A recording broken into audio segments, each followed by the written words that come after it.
Hello class 9th। चलिए हम लोग कंटिन्यू करते हैं स्टोरी ऑफ पालमपुर, है ना। The story of village Palampur. अब तक हमने देख लिया था कि किसान यहाँ पर किस तरह से काम करते हैं और क्या क्या फसल यहाँ लगाई जाती है। पैदावार बढ़ाने के लिए किसानों ने कौन कौन से कदम उठाए हैं। अब आज हमें पढ़ना है विल द लैंड सस्टेन। क्या ज़मीन जो है वो जो एक ये होता है कि आप ज़मीन उसको झेल पाएगा क्या, जो इतनी ज़्यादा उसके ऊपर प्रेशर है अनाज उत्पादन का, तो क्या उसे झेल लेगा। चलिए देखते हैं। Land being a natural resource, ज़मीन जो है क्या है, एक नेचुरल रिसोर्स है, प्राकृतिक रूप से हमें मिला हुआ है। It is necessary to be careful in its use, इसलिए इसके इस्तेमाल में हमें बहुत सावधान रहने की ज़रूरत है। Scientists report indicate that the modern farming method has overused the natural resource base. अब जो वैज्ञानिक हैं वो बता रहे हैं कि जो हमारी मॉडर्न फार्मिंग मेथड है इसने क्या किया है, इस नेचुरल रिसोर्स को यानी ज़मीन को का बहुत ओवर यूज़ किया है। In many areas, green revolution is associated with the loss of soil fertility due to increased use of chemical fertilizers. कई एरिया में इस ग्रीन रिवोल्यूशन की वजह से ज़मीन की जो उपजाऊपन है वो ख़त्म हो गई है, क्योंकि लगातार केमिकल फर्टिलाइज़र इस्तेमाल किया जा रहा है। Also, continuous use of groundwater for tubewell irrigation has led to the depletion of water table. इसके अलावा चूँकि हमने पहले भी पढ़ा था कि जब आप HYV सीड इस्तेमाल करते हो अपने खेतों में तो पानी की मात्रा ज़्यादा लगती है। तो वैसे में क्या हुआ, जिन किसानों ने ग्राउंड वाटर निकालने के लिए ट्यूबवेल लगा रखी थी, अब क्या था, उन्होंने पाया कि पानी का जो लेवल है बहुत नीचे चला गया है। Environmental resources like soil fertility and groundwater are built up over years. ये जो प्राकृतिक रिसोर्स है हमारा, है ना, ये क्या है कि ये सॉइल फर्टिलिटी, ग्राउंड वाटर, ये सब क्या है, ये सबको बनने में बहुत साल लगते हैं, तब जाकर ये तैयार होता है। Once destroyed, it is very difficult to restore them. इसलिए जब हम इसको एक बार ख़राब कर देते हैं, बर्बाद कर देते हैं, तो फिर उसको दोबारा से उस लेवल में लाना बहुत मुश्किल होता है। We must take care of the environment to ensure future development of agriculture. इसलिए हमें ये सावधानी बरतनी चाहिए कि पर्यावरण के लिए, अगर भविष्य के लिए आप सोच रहे हो तो एग्रीकल्चर का किस तरह से अब प्रयोग हमें करना चाहिए, क्या क्या चीज़ें हमें इस्तेमाल करनी चाहिए ताकि भविष्य के में हमें ज़्यादा परेशानी का सामना न करना पड़े, ख़ास तौर पे पर्यावरण को लेकर। Chemical fertiliser provide mineral which dissolve in water. जब केमिकल फर्टिलाइज़र खेतों में डाला जाता है तो ये कुछ मिनरल तो इसमें जो होते हैं वो पानी में घुल जाते हैं and are immediately available to plant, और फिर पौधों को तुरंत उसको वो मिल जाते हैं। बट दीज में not be retained in the soil for long. अब क्या है कि इसको काफ़ी समय तक मिट्टी में रखना संभव नहीं होता है। दे में एस्केप फ्रॉम द सॉइल, वो मिट्टी से दूर हट जाते हैं, पोल्यूट ग्राउंड वाटर, और अंदर जाकर ज़मीन के अंदर के पानी को पोल्यूट कर देते हैं। इसके अलावा न सिर्फ ज़मीन के अंदर के पानी को पोल्यूट करते हैं, बल्कि रिवर और लेक में अगर चले गए तो उसे भी पोल्यूट कर देते हैं। Chemical fertiliser can also kill bacteria. ये केमिकल फर्टिलाइज़र कई बार बैक्टीरिया को भी मार देते हैं and other micro organism in the soil, और दूसरे भी माइक्रो ऑर्गेनिज्म को हानि पहुंचाते हैं ये जो मिट्टी में होते हैं। This means sometime after their use the soil will be less fertile than ever before. इसका मतलब ये है कि कुछ समय बाद जब हम लगातार इसका इस्तेमाल करेंगे तो ज़मीन में जो मिट्टी है हमारी वो पहले की तुलना में फर्टिलिटी खो देगी। The consumption of chemical fertilizer in Punjab is highest in country. Punjab में chemical fertilizer सबसे ज़्यादा इस्तेमाल होता है. The continuous use of chemical fertilizer has led to degradation of soil health. और लगातार केमिकल फर्टिलाइज़र का इस्तेमाल होने के कारण मिट्टी का जो स्वास्थ्य है वो ख़राब हो गया है. Punjab farmers are now forced to use more and more chemical fertilizer, other inputs to achieve some production level. और पंजाब के किसान अब पहले की तुलना में और भी ज़्यादा केमिकल फर्टिलाइज़र इस्तेमाल कर रहे हैं ताकि अपना सेम प्रोडक्शन लेवल मेंटेन करके रख सकें. This means cost of cultivation is rising very fast. इसका मतलब यह है कि पहले की तुलना में कॉस्ट ऑफ कल्टिवेशन बढ़ गया. जब किसान ज़्यादा फर्टिलाइज़र यूज़ कर रहा है इसका मतलब खर्च उसका ज़्यादा आ रहा है.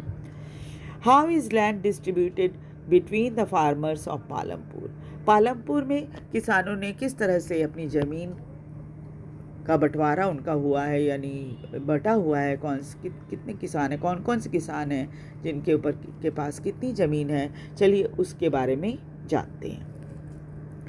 You must have realise how important land is for farming. आपको पता ही है, अब समझ में आ ही रहा होगा कि खेती के लिए ज़मीन कितनी ज़रूरी होती है.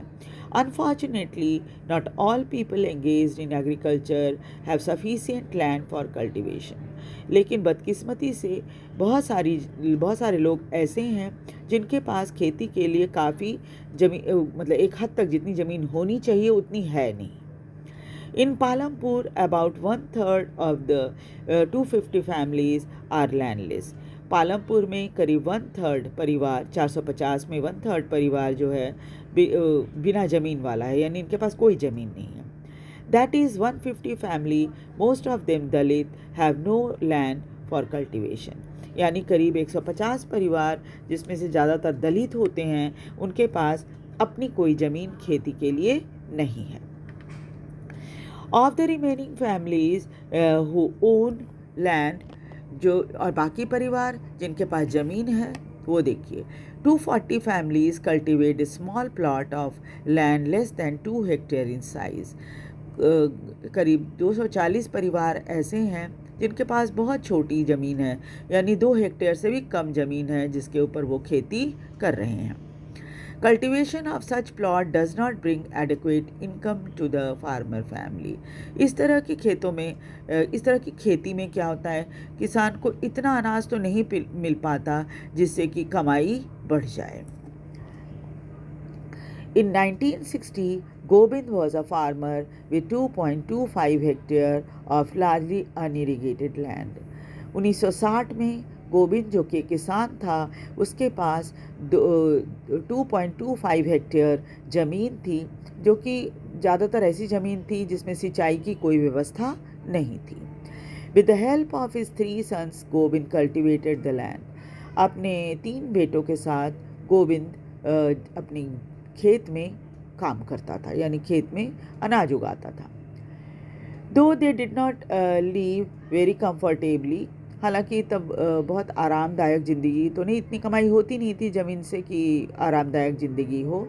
The family manage to feed itself with little bit of extra income from one buffalo that the family possessed. लेकिन फिर भी क्या था, किसी तरह से ये मैनेज कर लेते थे अपनी एक्स्ट्रा इनकम की मदद से, जो कि एक भैंस के रूप में उनके पास थी, और इसे भैंस के दूध वगैरह से उनको एक्स्ट्रा इनकम हो जाती थी. इसलिए परिवार किसी तरह से मैनेज कर लेता था अपना पेट भरने में. सम ईयर आफ्टर गोविंद्स डेथ, जब गोविंद की मृत्यु हो गई, this land was divided among 3 sons. उस सारी ज़मीन जो है 3 बेटों में बट गई. Each one now has a plot of land that is only 0.75 hectare in size. अब तीनों बेटों को 0.75 हेक्टेयर ज़मीन मिली बंटवारे के बाद. इवन विथ इम्प्रूव इरीगेशन, हालांकि अब जो है सिंचाई की व्यवस्था है, मॉडर्न फार्मिंग मेथड है, Govind sons are not able to make a living from their land. Govind के बेटे अब अपने लिए गुजारे के लायक उत्पादन नहीं कर पाते. They have to look for additional work during part of the year. और फिर इन्हें कुछ दूसरा काम देखना पड़ता है पूरे साल में, ताकि वो अपने गुजारे लायक कमाई कर पाएँ. You can see the large number of a small plot scattered around the village in the picture. इस पिक्चर में आप देखो कितने ढेर सारे प्लॉट हैं, कुछ बहुत बड़े हैं, कुछ बहुत छोटे छोटे हैं. These are cultivated by small farmer. जो छोटे छोटे प्लॉट हैं उसको छोटे किसान जो हैं वो छोटे किसान इसके मालिक हैं. These are cultivated by small farmers. On the other hand, more than half of the area of village is covered by plot that are quite large in size. इसमें से आधे से ज़्यादा गांव की ज़मीन जो है, जैसे ये देखिए, ये है, ये सब है, आधा से ज़्यादा ज़मीन इन बड़े बड़े प्लॉट्स ने कवर कर रखा है. In Palampur,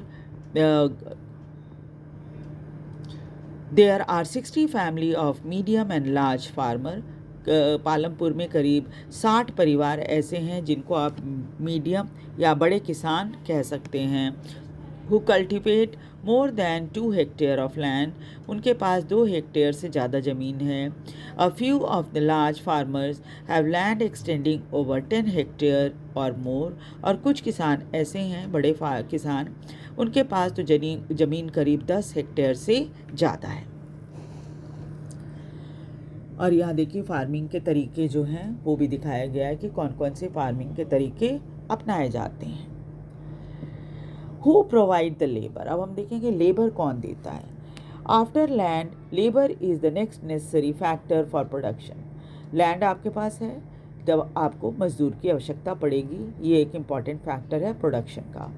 farming require a great deal of hard work. किसान जब खेत में खेती होती है उसमें बहुत मेहनत लगती है.